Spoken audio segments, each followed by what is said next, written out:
Nanti di akhir tausiah kita akan berzikir, munajat, muhasabah diri, berdoa, mengenang apa yang akan kita bawa menghadap Allah Subhanahu wa taala. Datang malaikat membawa kain kafan dari cahaya, akan menyambut ruh yang mulia. Hadis riwayat Ahmad bin Ambal dalam kitab Al-Musnad, turun malaikat berlomba-lomba membawa kain putih dari cahaya, menunggu ruh akan keluar. Ruh menetes seperti embun di ujung daun. Daun tidak bergoyang, ranting tidak patah. Ruh menetes pelan turun ke dalam kain kafan, dibawa malaikat ke pintu langit. Tak sabar mereka menyambut. Inikah dia yang selama ini berjamaah? Berapa banyak yang masyhur terkenal di bumi, malaikat tak mengenal dia. Ini ruh siapa? Tapi ini bukan LCMA, dia bukan ustaz, dia bukan ulama, tapi imannya dalam, kekuasaan dipakai menolong agama Allah. Ruhnya keluar di bawah, semua malaikat mengucapkan salam. Inilah orang yang selama ini kami tunggu-tunggu, catatannya sudah lama. Setiap pagi petang malaikat subuh membawa catatan namanya, malaikat malam membawa catatan namanya. Kami merindukannya. Begitu orang-orang yang masyhur di langit tapi tak dikenal makhluk bumi. Tapi ada sebaliknya, yang rohnya disentapkan, ditarik malaikat dengan begitu tarikan yang sangat kuat. Nabi bertanya saat Isra Mi'raj kepada mereka yang sudah mati ribuan tahun yang lalu, apa yang kalian rasakan? Yang satu mengatakan seperti tebasan pedang di tempat yang sama beratus kali. Yang satu mengatakan seperti kambing yang dikuliti hidup-hidup. Yang satu mengatakan seperti mata kail pancing ditarik dari kulit yang basah. Maka kita berdoa setiap selesai salat, Allahumma hawwin alaina, ringankan kami ya Allah, fi sakaratil maut, di saat sakaratul maut yang amat sangat menyakitkan itu. Di saat malam pertama di tempat yang gelap, di tempat yang tak pernah diimpikan oleh orang, tapi kita tetap melewati dan merasakannya. Perlahan-lahan cacing tanah, ular-ulat kalajengking akan menggerogoti kulit yang selama ini dimandikan, selama ini dipakaikan sampo yang mahal, selama ini dioleskan pelembab yang lembut.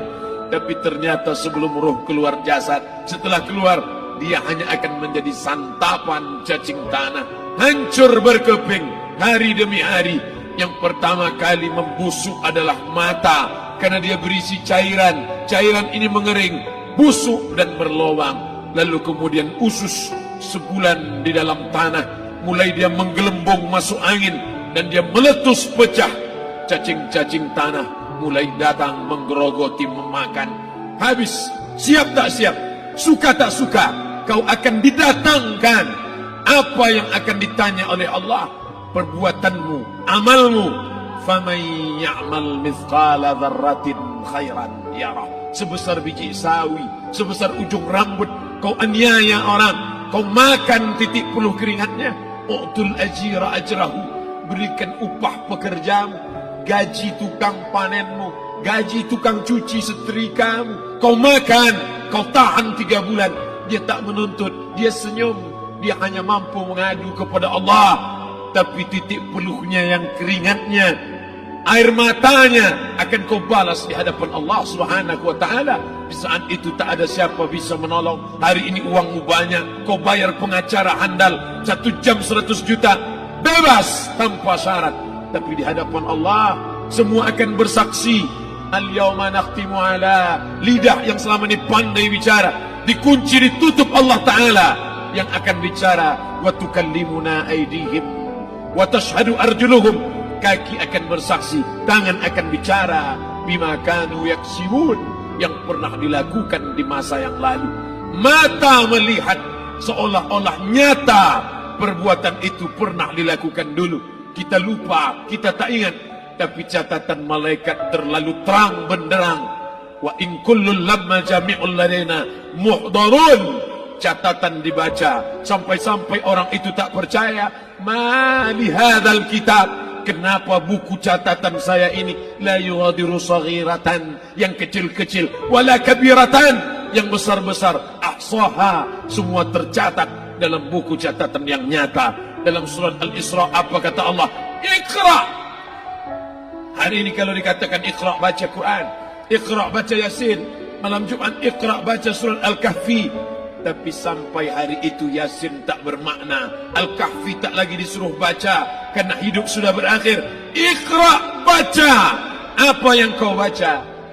Kafa binafsikal yawma alaika hasiba. Baca buku catatan amal. Sampulnya dosa, isinya dosa.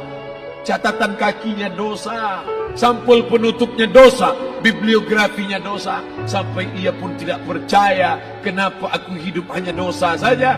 Saat itu dia mendengar teriakan azab, saat itu dia menyaksikan pekikan teriakan sakitnya siksa. Rabbana, ya Tuhan kami, farji'na, balikkan lagi kami ke dunia. Rabbana, ya Tuhan kami, absarna, mata kami sudah melihat azab, wasami'na, telinga kami sudah mendengar sakitnya, pekikan, teriakan, jeritan. Farji'na, balikkan lagi kami ke dunia. Na'mal salihan, kami ingin amal saleh. Kami ingin bantu masjid, kami ingin sekolahkan anak yatim, kami ingin muliakan fakir miskin, kami ingin bantu panti jompo. Farji'na, balikkan lagi kami dunia. Kami ingin salat tahajud, kami ingin tahiyatul masjid, kami ingin puasa sunnah. Saat itu penyesalan tak lagi berguna. Na'mal salihan, kami ingin amal saleh. Andai kau beri kami tenggat waktu ya Allah, laula akhartani, kalau kau beri aku waktu, ila ajalin qarib, aku tak minta hidup 1000 tahun, ila ajalin qarib, sebentar saja kau hidupkan aku ya Allah. Di situ orang baru tahu apa yang pernah dilakukan dulu, yang di masa lalu tak ada cara lain kecuali malam ini kita bertaubat, taubat nasuha, mandi, solat sunat taubat. Ma min muslimin yuznibu zamban, ada orang silap, khilaf, buat dosa, salah. Siapa yang tak pernah salah? Sedangkan datuk moyang kita Adam pun salah, tapi dia mengetahui, sadar salahnya. Dia berdoa, Rabbana zalamna anfusana, kami sudah menzalimi diri kami. Wa illam taghfir lana, kalau kau tidak mengampuni kami, wa tarhamna, kalau kau tidak merahmati kami, dan akunanna minal khasirin, kami termasuk orang yang rugi ya Allah. Maka malam ini kita bermunajat kepada Allah, berdoa, mengenang masa lalu, bergelimang dosa, besok tak akan kita ulang. Kita minta ampun kepada Allah Subhanahu wa taala. Astaghfirullahalazim, astaghfirullahalazim, astaghfirullahalazim.